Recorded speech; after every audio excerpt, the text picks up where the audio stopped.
헬로 동지들, 뚝배기 브레이커 헬마스입니다. 요즘 선거가 끝나고 나니까 온라인이 아주 그냥 난리가 났습니다. 난장판이에요. 이게 보니까 온라인 커뮤니티마다 페미네 뭐 안티페미네 서로 멱살 잡고 지금 대난장판이 났는데, 그 와중에 갑자기 번외 경기로 웬 아저씨 둘이서 서로 어그로를 끌면서 서로 멱살잡이를 하고 있는, 심지어 저 아저씨들이 발언권이 센 사람들이어가지고 귀한 지면을 자기들 서로 어그로 끄는 데다가 써먹고 있어요. 지금 그 지면 귀한 줄 모르겠으면 우리 하시피나 하나 챙겨줘. 왜 붙잡고 있어 그거를. 근데 우리가 윤지선 논문 허접하다고 좀 뚝배기를 깨졌더니 말이죠, 갑자기 댓글로 이놈이고 저놈이고 찐을 붙어요. 하여튼 다 좋아요. 그럴 수 있어. 이게 어차피 기왕에 공론장이 열린 김에 메이저 언론 매체들도 다 관심 갖고 있고 메이저 대형 정당들이 다 지금 이 사안에 뛰어들고 있으니까, 공론장이 열린 김에 이 얘기 저 얘기 나오고 그 얘기들이 서로 부딪히고 어떤 뭐 방향성을 만들어가고 이런 건 좋은 거야. 근데 그 와중에도 어쨌든 음식은 가려 먹어야 된다. 이거 아주 간단한 얘기입니다. 상한 음식을 아무렇게나 집어먹으면 식중독에 걸려요. 그러니까 음식을 먹기 전에 일단 한번 보란 말이야. 먹어도 되는 건지 그냥 똥인지 최소한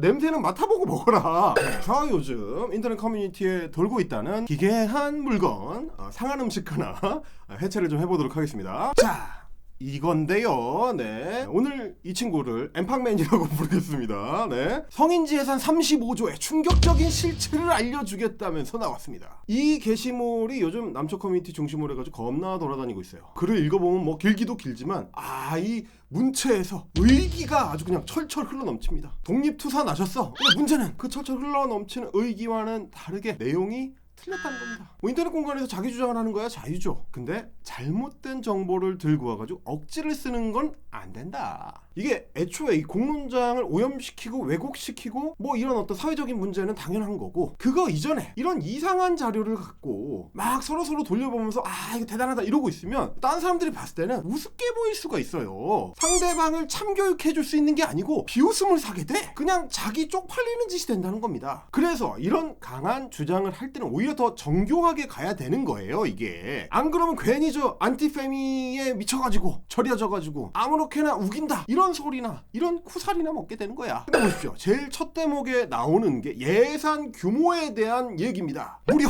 35조 원. 이 사람 얘기하는 대로 30억도 아니고 300억도 아니고 3천억도 아니고 3조 원도 아니고 35조. 이야, 이거 어마어마합니다.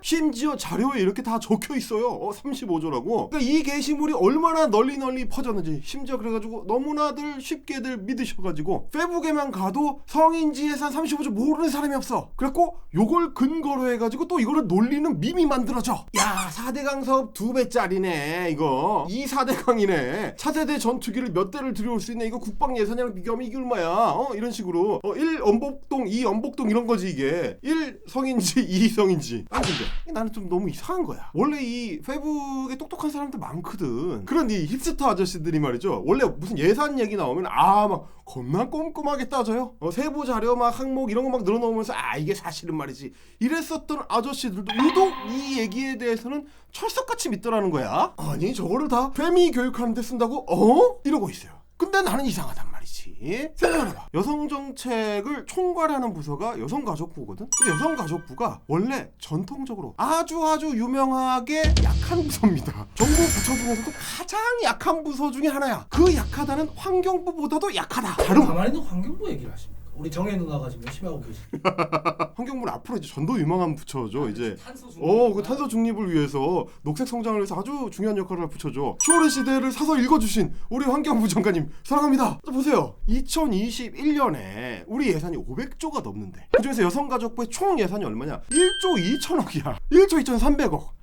진짜 소소하다, 소소해. 근데 그나마도 여기서 여성정책이다 라고 할 수 있는 거는 그거 중에서도 아주 소소한 액수예요. 자, 이거 보세요. 실제로 보면은 제일 큰 게 가족 예산이야. 이게 여성 가족부거든. 그래서 가족부 관련된 업무에 7,300억 거의 다 씁니다. 청소년 관련 예산 2,300억. 그리고 이제 성범죄 대응, 이게 이제 그나마 여성정책이라고 할 수 있겠죠. 그리고 피해자 보호정책 이런 거에 1,200억. 순수 여성정책 얼마냐? 1,000억도 안 됩니다. 980억이야. 최근에는 뭐 여성 엠번방도 있대. 꼭 여성 정책이라고 할 수는 없어. 그렇죠. 이게 물론 이제 요즘은 특히나 사이버 성범죄 같은 경우는 남성이 피해자인 경우도 상당히 많기 때문에 이 성범죄에 대응하는 거, 피해자 구제하는 거 단순히 여성 정책이 예산이라고 이야기하기도 힘들어졌어요 이제. 그러니까 요 조만한 예산을 가지고 아무리 다른 부처에다가 관련 예산을 지원해 준다고 쳐도 아니 뭐 얼마나 줄 수 있겠어. 근데 주무부처 예산의 30배가 넘는 액수를 성인지 예산으로 편성해가지고 사용을 하고 있다? 이게 성평등 정책 전체도 아니고 성인지 관련된 예산? 여기에 35조? 아 요거 한번 따져보고 싶은 생각이 들 수밖에 없다 이거지. 그래서 우리 지성인들은 말입니다, 뭔가 좀 아리까리할 때,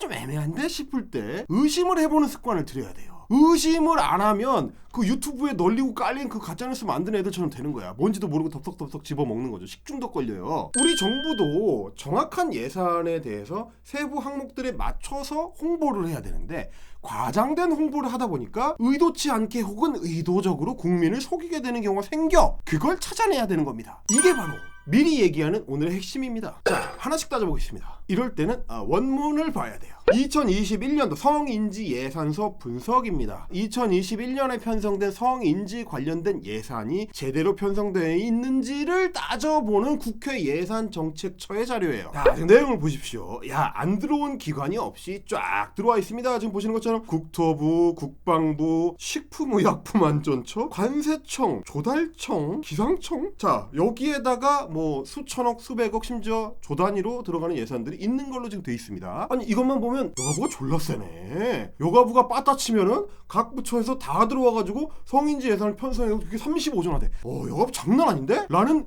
금시초문 생각이 든단 말이야. 처음 들어봤어 그런 얘기는. 아니 대체 뭔 사업들을 하시길래 그렇게 돈을 많이 쓴다는 거지? 자, 일단 그래도 그나마 성인지 관련 예산에서는 모범 사례로 꼽히는 법무부부터 한번 보겠습니다. 성범죄 단속이라든지 교정 교화 정책들 여기 들어가겠지. 전자발찌 감독, 이것도 당연히 성인지 관련된 예산이라고 할 수 있겠죠. 지금 보시면 옆에도 직접 간접이라고 해가지고 이거는 이제 성인지 문제와 직접 관련이 있다 혹은 간접적으로 예산 지원이 된다, 이걸 이제 구분을 다 해놨습니다. 뭐 이런 정도 돼 있습니다. 법무부는 그래서 상대적으로 지적도 잘 안 받아요. 잘해. 국방부 한번 보십시오. 괜찮은 것들이 있어요. 양성평등 담당관 활동, 성인지 교육, 이런 거는 뭐 누가 봐도 성인지, 이름도 성인지인데 뭐 아마 이제 엠팍에 글 쓰신 분은 요런 거를 지적하려고 한 거는 같지는 않아요. 왜냐면 액수가 너무 얼마 안 돼. 3억 4천만 원도 있고요. 11억 요 정도 가지고 35조를 만들어낼 수 있을 것 같진 않아. 3억 뭐 이런 거는 그냥 강연료 아니야, 강연료. 주로 이제 강연료. 이게 보통 인건비거든 이런 게. 외부에 주는 인건비야. 그러니까 이런 걸 얘기하는 게 아닐 거란 말이야. 35조를 만들려면. 근데 보다 보면 좀 이상한 게 있습니다. 어린이집 운영 지원? 어린이집 운영 지원이 성인지 관련 예산인가 이게? 얘는 뭐 혼자 키워? 여군만 애 키웁니까? 남군도 애 같이 키우잖아. 이거는 말하자면 군 장병을 위한 복지 정책이라고 할 수 있을 텐데, 이거 좀 이상하다. 근데 그것만 있는 게 아닙니다. 여군 근무 여건 개선. 여군이라는 거는 여성 군인 이전에 군인이잖아. 이 부서는 국방부고, 그러니까 국방부에서 여군의 근무 여건을 개선한다는 거는 남군의 근무 여건을 개선한다는 거랑 목적이 같아요. 뭐냐? 전투력 향상을 위해서 이런 시스템을 갖춰놓겠다는 거야. 국방부가 여기에 예산을 쓰는 게 그게 여군이니까 성인지 예산이야? 이거 국방부 애들 이거 생각이 좀 이상한 것 같은데? 여군 근무 여건을 개선해야 여군들이 더 많이 들어오지. 그렇지. 그래서 여군들의 전투력이 높아져야 우리 군이 세지는 거 아니야. 그런데 당연히 여군만 쓰는 게 아니라 뭐 남군한테도 근무 여건 개선 사업을 하니까 그럼 그거는 무슨 남성 정책이냐? 이런 인식 자체가 오히려 퇴행적인 성평등적이지 못한 인식이에요 이게. 그러니까 다 이런 식의 봐봐. 민간 위탁 교육하는 거, 군 복무 여건 보장 및 인적 자원 개발. 아니 인적 자원 개발이 왜 성인지 예산이냐고. 정부가 잘못했네. 애초에 예산을 왜 이렇게 가라바를 세워놨어? 정부가 잘못한 거를 정부를 싫어하는 애들이 속은 거네. 지적을 해야 되는데 그냥 속는 거지 그냥. 문재인 정부가 이렇게 많이 하고 있어? 속는 거지 그냥. 성인지 예산 실제는 한 1조 2조밖에 안 되는 거 아닙니까? 라고 이렇게 지적해야 돼. 그렇지. 정확하게 지적을 해줘야지. 그것도 많다라고 얘기를 할 수는 있는데 지적을 하려면 정확하게 해줘야 될 거 아니야. 취업활동 지원. 전역 예정돼 있는 간부들, 나 같은 사람들이에요. 중위하고 이제 전역하고 이런 사람들, 뭐 소령하고 전역하고 이런 사람들의 재취업 활동을 지원하는 게 왜 성인지 정책이냐고. 이게 여군만 취업 활동 지원받는 줄 알아? 나도 받았어요. 나도. 이게 왜 성인지 예산이야 이게. 우리가 지금 이 지적하는 거 있죠. 국회 예산정책처가 바보가 아니거든. 국회 예산정책처도 똑같이 지적을 했습니다. 이게 왜 성인지 예산이냐. 봐봐라. 구체적으로 보면 각 군의 선발 기준은 평정, 교육 성적, 면접, 어학 능력 등으로 성별에 대한 평가 요소가 없는데 이게 왜 성인지 예산이냐. 이런 사업을 성인지 대상 사업으로 분류하는 것이 타당한지에 대한 검토가 필요하다. 이런 얘기입니다. 여러분, 이런 지적을 말이죠. 사실은 예산 정책적 하려면 부처별로 빼곡하게 할 수 있는데 그럼 너무 애들이 사기가 죽을까봐 보면 한두 개씩밖에 안 했어요. 내가 봤을 때 훨씬 많이 할 수 있는데 계속 지적을 받습니다. 이거 보세요. 자, 이건 보건복지부입니다. 보건복지부는 우리 정부 부처 중에서도 예산이 가장 규모가 큰 부처 중에 하나고요. 그래서 실제로 성인지 예산에서도 차지하는 비중이 굉장히 큽니다. 근데 봐봐, 치매 관리 체계 구축, 노인 건강 관리, 금연 상담 전화는 뭐야? 금연 상담 전화는 여자만 받냐? 아니, 치매 노인들 어르신들 챙기는 거는 집에서 뭐 저 가정주부 다 여자라는 이런 인식, 성 불평등한 인식을 갖고 있는 거 아니야? 그게 여자 일이니? 그래서 보건복지부도 지금 예산정책처에서 지적받는 거 보면 똑같습니다. 아동수당 지원, 영유아 보육료 지원, 이게 왜 성인지 예산이냐는 거야. 이 사람들이 얘기하는 게. 자, 법령에 따라서 해당 연령의 모든 아동에게 지급하는 거고, 대상자 선정 과정에서 성인지적 측면을 고려하기 어렵고 성평등 목표를 설정하기 부적절하다. 아니, 하나하나가 뼈를 때리는 소리 아니야. 이걸 왜 집어넣냐 이런 얘기거든. 조금만 생각을 해보면 알 수 있는 거야. 보육 예산이나 영유아 관련 예산 같은 거는 그 해당 가족한테 좋은 거죠. 가족 전부한테. 가족 전부를 위한 지원 정책이거든 이게. 심지어 이렇게 지적을 받은 예산들이 규모가 졸라 커요. 아동수당 2조 2천억, 보육료 지원 3조 4천억. 봐봐, 벌써 5조가 넘잖아. 6조 가까이 된다고, 이 두 개만 해도. 그래서 가만히 이 예산을 뜯어보잖아. 그럼 복지부가 제일 웃겨. 이거 보세요. 노인 일자리 및 사회활동 지원 1조 3천억. 노인 여자 노인만 있냐? 가정 양육수당 7,600억. 장애인 활동 지원 1조 5천억. 규모도 큰데 전부 성인지 예산으로 보기 좀 어려운 것들. 이거는 복지부의 기본 사업들이야. 자기들이 원래 해야 되는 사업들을 하면서 어디 가가지고 저 여성가족부가 와서 성인지 예산 얼마 편성하셨어요? 하면 갑자기 주머니에서 주섬주섬 꺼내가지고 10,000원, 20,000원 이러시 자기들 걸 다 꺼내면 어떡하냐고. 제일 웃긴 것 중에 하나가 뭔지 아십니까 여러분? 교육부 보세요. 교육부 행복 기숙사 지원 사업이라고 돼 있어. 아니, 기숙사인데 왜 성인지야? 여성만을 위한 기숙사인가? 아니면 뭐 남자 기숙사 여자 기숙사 분리돼 있으니까 성을 분리하고 있으니까 성인지다 이런 거야 지금? 말도 안 되는 소리야. 너무 이상해가지고 내가 찾아봤어. 대학생들의 경제적 부담 경감과 주거 안정을 위해서 만드는 게 행복 기숙사야. 근데 신청 자격 봐봐. 해당 대학의 학생으로 성적, 출신 지역, 기숙사 입사 경력을 참고한다. 여성의 성자, 남성의 성자도 안 나오잖아. 봐봐, 소외계층을 우대한다고 돼 있어. 이게 성인지 예산이랑 무슨 상관이냐고 이게. 그러니까 이게 아무리 봐도 여성이라고 해가지고 성인지 예산을 하려고 하니까 없어 지들이. 근데 지금 하도 이슈가 되니까 중앙정부에서 쫀단 말이에요. 성인지 예산 편성해가지고 지원사고 빵빵하게 해라. 막 쪼니까 쥐어짜는 거지. 쥐어짜. 이것도 집어넣으면 봐주지 않을까? 이번에 혼나면은 내년에는 빼고 딴 거 넣고. 이런 식으로 가라로 했단 말이야. 가라로. 그러니까 이런 식의 가라 예산, 가라 홍보가 뭐랑 똑같은 거냐면 대표적인 케이스가 소위 말하는 저출산 예산 지원이라는 거예요. 기사들 봐봐. 막 150조, 200조, 300조를 썼대. 아니, 처음에는 이게 내가 기억하기로는 80조로 시작했거든? 근데 지금은 200조 썼대, 200조. 어디까지 올라가려 그래? 근데 이것들도 막상 그 세부 항목들을 따져보면 이게 왜 출산 정책이야? 라고 생각할 수밖에 없는 것들이 엄청 들어가 있어요. 말하자면 집어넣어서 부풀리려고 하는 거. 그래서 홍보에 써먹기만 했었던 거의 후과야. 근데 그렇게 홍보에 써먹으려고 부풀려버리면 어쨌든 기사 타이틀에 나오니까 국민들 입장에서 어떻게 느끼냐면, 야, 출산정책, 양육정책에다 돈을 이렇게 많이 썼는데 왜 나한테는 한 푼도 안 와? 왜 나는 체감이 안 돼? 그러면 거꾸로 생각해.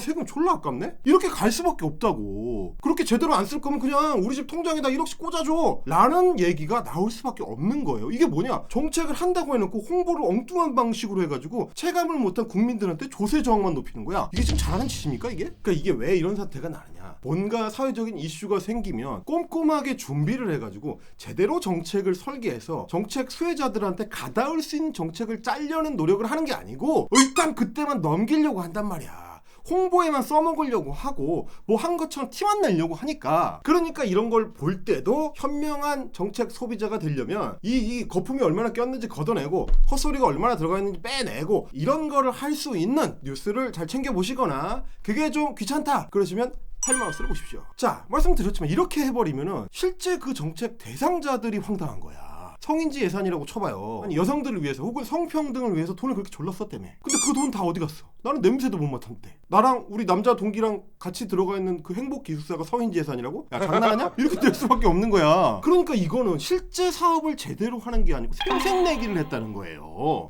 우리 여성 정책한다, 우리 성평등 정책한다, 우리가 이렇게 성인지를 신경을 쓴다 하는 척하면서 생색만 졸라냈다는 거지. 그러면 지금 이 성인지 예산이라는 이 숫자 때문에 엉뚱하게 욕먹고 있는 여성들 입장에서 봤을 때는 오히려 억울한 거예요. 아 그럼 차라리 나한테 그냥 꽂아주지. 욕먹더라도 돈을 받고 욕을 먹으면 더 억울하잖아. 이랬을 때 우리 이제 예산 편성하신 분들이 가서 얘기하는 겁니다. 당신 아버지가 받은 그 노령연금이 그거예요. 야 지금 장난하냐? 자 여러분, 비판이라는 거는 요 정도로는 해줘야 됩니다. 어떤 문제가 있는지 디테일을 살펴서 그 문제에 대해서 조목조목 정확하게 타격을 해줘야 정책을 설계한다는 놈들, 홍보한다는 놈들이 긴장을 하고 조심을 하고 이렇게 되는 거예요. 우습게 보이면 안 돼 이게. 근데 우리 엠팡맨 친구는 이렇게까지 사실 따져볼 만큼의 성의는 없는 것 같아요. 그래서 대충 뭐 꼬투리 잡아볼 게 없나 이렇게 쓱 보신 것 같아. 그래서 예산 사업표를 쫙 봤어. 성평등 추진 중점 사업 현황 보니까 하나 있어. 잡았어. 이거야. 한국 양성평등교육진흥원 지원. 잡았어. 내가 드디어 잡았다. 35조의 범위 검거했어. 35조 아니네. 100억 썼네. 100억. 100억의 지원을 받는다. 그러니까 지금 여성가족부에서 하는 사업만 14개인데 거기서 쫙 봐가지고 한 개 딱 뽑아냈는데 그게 예산이 그럼 35조냐? 아니지. 100억이래. 100억. 거기다 100억 쓴다고 좀 난리를 난 거예요. 아니 그럼 처음부터 그렇게 얘기를 하시지. 처음에는 35조라 그랬잖아. 본인이 직접 얘기를 하셨잖아요. 30억도 아니고 300억도 아니고 3천억도 아니고 3조 원도 아니고 35조다 이렇게 얘기를 했는데 이제 와서는 조금 지나가 보니까 100억이네? 뭐야. 이거는 마치 한국경제와 조선일보가 하는 야바위와 같은 겁니다. 제목이랑 내용이 다르잖아. 이런 게 어딨어. 이런 식으로 하면 안 되지. 그래서 이 붙여준 표 양평원 얘기밖에 없는데 좀 그걸 살펴봤어. 그랬더니 왜 양평원에 시비를 거는지 알겠더라고. 여기 보세요. 이게 뭐라고 트집 잡기가 좀 애매해. 자, 여성가족부 정보화 추진 사업에 들어가는데 이게 뭐냐면 성범죄자 신상정보 공개 시스템을 구축하는 데 돈을 쓴다는 거야. 뭐라고 하기 힘들잖아. 그 다음에 아동 여성 안전교육 문화사업 이거 필요하잖아. 여성폭력방지 정책 추진 기반 구축, 성범죄자 신상 공개 및 청소년 성보호활동 지원 사업 이런 거 얼마나 좋아. 청소년 사회 안전망 구축 사업 이거 좋잖아. 성매매 방지 및 피해자 지원, 가정폭력 성폭력 재발 방지 사업 다 필요한 사업이거든. 그게 이렇게 꼬투리 잡기가 힘들으니까 양평원! 양평원 100억 이러고 있는 거야 지금. 우리 엠팡맨의 주장처럼 양평원 지원 예산은 이 100억 원이 사악한 페미 교육을 위해서 쓰이는 건가? 왜 그렇게 생각하는지 보니까 이겁니다. 야, 우리 남자들은 말이죠, 잠재적 가해자라고 지칭을 한 그 문제의 인물이 양평원의 원장이래. 이딴 거나 만들고 있어. 물론 실제로 이제 이게 이 커뮤니티에 짤로 돌아다니는 걸 보니까 사악하다 뭐 이렇게까지는 아니더라도 내용이 좀 상당히 얼척이 없어 보이기는 해. 아니 뭐 굳이 저렇게까지 말할 필요가 있냐. 나쁘지 않은 사람이라는 걸 증명할게. 나는 나쁜 남성과는 달라. 아니 뭐 이렇게 다른 걸 떠나서 좀 웃기잖아. 아니 이렇게까지 해야 돼? 자, 그러면 1년에 100억의 예산 지원을 받는다는 문제의 그 양평원, 지금 이 글에서 제일 이제 문제 삼고 있는 것 중에 하나가 거기서 이제 원장이 나와가지고 교육을 하는 영상입니다. 아니 애초에 이런 교육 영상을 만들 때 왜 원장이 굳이 나와야 되는 건지 잘 모르겠지만 그러다 보니까 영상 자체가 내용이 조금 시대에 지금 발맞춰 가고 있는지 의심이 드는 대목들이 많이 있어요. 그리고 단어 선택이나 내용의 선택에 있어서 이 적절한 예를 충분히 들고 있는지 좀 이상한 부분들이 분명히 있어. 그 어느 때보다 더 성인지 교육의 필요성을 강조하는 요즘입니다. 하지만 이에 대해 적지 않은 수의 남성들이 부정적인 반응을 보이며 왜 남자들을 잠재적 가해자 취급합니까? 라고 항변하며 성인지 교육을 거부하고 있는 현실입니다. 그러니까 이게 사실 영상을 직접 보니까 문제 삼을 만한 부분이 분명히 있어. 특히 남자들 입장에서는 요 대목이죠. 이 잠재적 가해자라고 일반적으로 다 뭉뚱그려서 지칭을 해버리면 이게 물론 어떤 특수한 상황에서 뭐 남녀가 술을 마시다가 밤이 늦었는데 뭐 2차를 가자 3차를 가자 한다든지 썸을 타는 두 남녀 사이에 애매한 상황에서 뭐 어떤 선택을 해야 될지 잘 모르겠을 어떤 상황들이 있을 수가 있어요. 그런 상황에서 이 남자가 나한테 어느 정도의 마음을 갖고 있는지, 어떤 생각을 가지고 뭐 접근을 해오는지 라는 어떤 순간적 판단을 내려야 될 순간순간들이 있을 수가 있지. 실제로 잘 아는 사람 혹은 지인 혹은 연인에 의한 성범죄들이 발생을 하니까 그런 의심이 생기는 순간들이 있다는 거, 그건 당연히 남자들도 인정을 하고 여성들도 인정을 하는 바가 있습니다. 하지만 모든 남자들이 다 그런 상황을 만드는 건 아니거든. 한 번도 그런 마음을 품어본 적이 없는 평범한 남자들 입장에서는 황당한 거지, 억울한 거지, 그런 생각할 수 있잖아. 그런데 그런 맥락들을 다 무시하고 남성 전반을 잠재적 가해자다, 항상 여성들은 의심을 하고 있다, 이런 식의 이 프레임을 만들어 놓는 것이 과연 문제적 상황에서 남성들을 설득하는 데 도움이 되겠느냐, 혹은 이게 여성들한테 학생들한테도 도움이 되는 교육으로 받아들여질 수 있겠느냐, 어느 쪽을 과연 만족시키고 있는 거냐, 이런 의심이 들 수밖에 없는 거죠. 저게 맞는 말이면 잠재적 무고 이런 것도 뭐 다 가만히 있어야 돼. 왜냐면 무고라는 건 세상에 존재하는 거잖아. 여성들은 잠재적 무고다, 무고범이다 이러면 그렇지. 어떡할 거야? 아니 그러면 살인범죄가 일어날 수 있으니까 여러분은 다 잠재적 살인자입니다, 이렇게 할 수도 있다는 얘기거든. 그러니까 이런 어떤 특수한 단어를 사용할 때는 그 범주를 획정하고 어떤 그 지침을 내릴 때 좀 더 명확하게, 좀 더 정확하게, 좀 더 확실하게 개념 정의를 하고 활용을 하려는 노력이 필요하다는 거예요. 오죽했으면 그 주무부처인 여성가족부 장관조차도 이런 식의 아니란 단어 사용은 도움이 안 된다라고 지적을 했습니다. 결국 성범죄의 문제라는 거는 권력관계와 뗄래야 뗄 수가 없는 건데 이거를 단순하게 성별로만 구분 짓는 한계를 직접 지적을 했다고. 그런데 어떤 기관이든지 조직의 사이즈가 커지고 뭘 하다 보면은 잘못하는 경우들이 있어요. 뭐 국방부도 실패를 하고 국토부도 실패를 하고 여가부도 실패를 하지. 근데 마음에 안 드는 표현이 있다, 혹은 뭐 한두 가지 사업에서 문제가 발견된다. 근데 그렇다고 그 기관을 해체하자, 전혀 다른 얘기야. 양평원의 특정 교육 영상이 문제가 있다, 특정 정책이 실패를 했다라고 해서 양평원 자체가 전부 다 문제다, 이 조직은 원래 그렇게 생겨먹었다, 이걸 그냥 없애버려야 된다, 그런 조직이 되는 건 아니라고. 아니 그 엠파 글을 보면 무슨 4살 때부터 페미 교육을 말이죠 가열차게 시킨다 이러면서 막 난리가 났어. 그러면 실제로 4살 때 애들이 받는 성인지 교육이라는 거는 양평원에서 만든 교육자료 어떻게 생겨먹었을까? 궁금해서 좀 찾아봤습니다. 자, 요게 표준 교육자료입니다. 유아동 대상 성인지 교육교재. 표지 귀엽죠?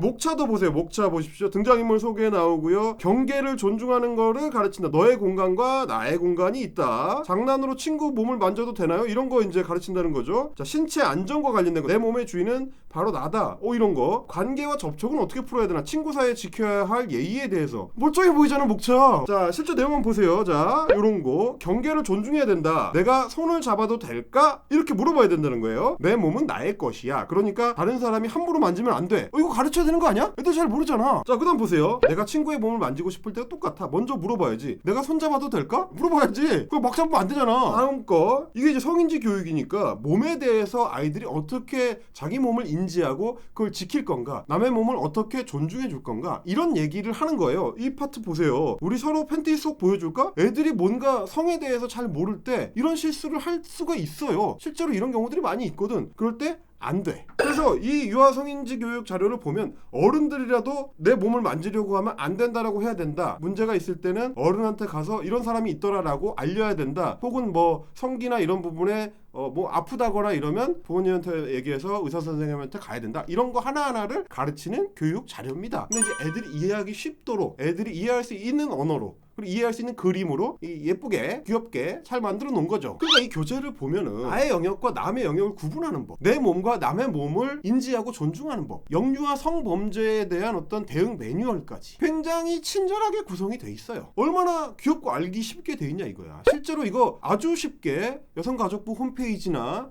양성평등교육원 홈페이지에 가면 누구나 다운로드를 받을 수 있도록 열려 있습니다. 실제로 교육 현장에서 활용할 수 있도록 하고 있어요. 양평원의 주요 기능 중에 하나가 이런 어떤 성인지 관련 혹은 성평등 관련 교육 프로그램을 만들고 운영하고 평가하고 그런 겁니다. 내가 경험자야. 나 군에 정훈장교로 복무하고 있을 때 양평원에 가가지고 성평등 교육을 받았었거든. 가면 군인 아저씨들 쫙 앉아 있습니다. 우리 저 옆부대에서 오신 주임원사님, 그 옆 부대에서 오신 행정관님, 시커먼 아저씨들이 쫙 앉아가지고 성인지 교육, 성평등 교육을 받아요. 근데 무슨 뭐 교육 내용이 대단한 내용이 있는 거 아니야. 주임원사님한테 물어봅니다. 집에 가시면 설거지 하시나요? 이러고 물어보고, 그때 내가 받았던 내용들 중에서 지금도 선명하게 기억하고 있는 게 있어요. 성희롱이나 성추행의 뭐 경계가 뭐냐, 이런 거 막 손들고 물어보는 아저씨들 있거든. 어디까지가 잘못된 거냐 이런 거 물어봐요. 아니 모르니까 물어볼 수 있지. 그러면 강사는 가르쳐 주는 거야. 이해하기 쉽도록 가르쳐 준 방식 중에 하나가 뭐였느냐, 지금 네가 하는 말, 지금 네가 하는 행동, 그거를 네 딸이나 네 아내나 네 어머니 앞에서 할 수 있으면 그건 성희롱이 아니다. 물론 뭐 이 기준만으로 모든 걸 평가할 수는 없지만 뭔지 확 와닿잖아. 이런 거 잘 모르는 사람들한테 개념을 가르쳐 줄 때 어떻게 가르쳐주면 되는지 교육 프로그램을 짜는 역할을 양성평등교육원에서 하더라 이겁니다. 그러니까 오늘 하고 싶은 얘기는 그겁니다. 비판 필요하죠. 비판 받을지 분명히 할 거야. 인간이라는 건 실수를 하고 모든 정책기관들도 당연히 실수를 합니다. 심지어 자주 할 거야. 근데 그 비판이 정교해야 된다는 거예요. 사실에 기반해야 된다는 거야. 그래야 정부기관 같은 곳들이 시민 앞에서 긴장하고 조심하고 개선을 해. 아무렇게나 그냥 야바이 덤터기를 씌우려고 그러면 아이고 악성민원 이래버린다고. 그렇게 안 되려면 정교한 타격, 정확한 타격, 사실에 근거한 타격, 그러니까 잘 좀 하자 그런 얘기 되겠습니다. 게다가 아주 기초적인 사실관계, 우리 엠팡맨 같은 분들이 흥분하시는 것과는 약간 다르게 이 성인지 교육, 특히 유아동 대상의 성인지 교육이라는 게 법안이 이제 만들어질 준비를 하고 있어서 이제부터 시동을 거는 게 아니에요. 내가 교재 보여줬잖아. 이미 옛날부터 박근혜 정부 때부터 이명박 정부 때부터 참여정부 이 전부터 다 해오던 거예요. 이게 쭉 해오던 거야. 그런데 그동안은 법규나 체계가 제대로 갖춰져 있지 않다 보니까 너무 중구난방이라는 거예요. 그래서 어떤 유치원에 가면 굉장히 잘하고 있는데 어떤 유치원에 가면은 이상한 사람이 강의를 하고 있어. 어떤 중학교에 가면은 원장님의 이상한 영상을 트는데 어떤 데 가면은 괜찮은 성평등 관련된 교육 영상을 틀어준단 말이야. 어떤 데 가면 윤서인이 강의를 하고 있어. 그러면 안 된다는 거예요. 이 중구난방하는 거 말고 중앙에서 제대로 된 계획을 만들고 그런 어떤 불확실성을 줄이고 전반적으로 정비를 하자. 그렇게 해서 국가 지원도 좀 넉넉하게 해주고 프로그램을 더 잘 만들어가지고 체계화를 하자. 그래야 감시를 할 때도 정교하게 할 수 있다. 이런 얘기입니다. 우리 엠팡맨이 걱정하는 이상한 페미 교육이라는 거는 말이죠. 오히려 교육 과정이 제대로 안 갖춰져 있을 때, 아무나 이 안에 치고 들어올 수 있을 때, 그냥 대충 낑겨 들어갈 수 있을 때, 그때 빈틈이 있을 때 생기는 거예요. 정부가 표준화를 하고 국회 같은 기관에서 감시 활동을 하고 그렇게 해야 아까 보여드렸던 그 유아동 교육 자료처럼 제대로 된 거, 잘 만든 거, 아이들한테 보여줘도 이상하지 않은 것들이 나올 수가 있다. 그리고 이렇게 하자고 하는 법안의 발의자가 누구냐? 지금 먼저 남초 커뮤니티에서는 죄다 자기들이 미워하는 윤미향 의원을 지목하고 있지만 윤미향은 그냥 같이 그냥 서명만 해준 거고 대표 발의자는 권인숙 의원입니다. 2010년대 중반 이후에 페미니즘을 접한 세대라면 사실 권인숙이라는 이름을 잘 모를 수가 있어요. 근데 한국 페미니즘의 초창기부터 왕성하게 활동해온 아주 대표적인 학자이기도 하고 특히 이 주류 페미니즘 학계에서는 2000년대 들어와가지고 군대 문제야말로 성평등 문제를 꼬이게 만드는 핵심 원인이다 이렇게 짚고 있어요. 그래서 이런 대한민국 군대다라는 책을 내기도 했고 이 문제의식에 기반해서 징병제 시스템에 대한 어떤 고민과 함께 그러면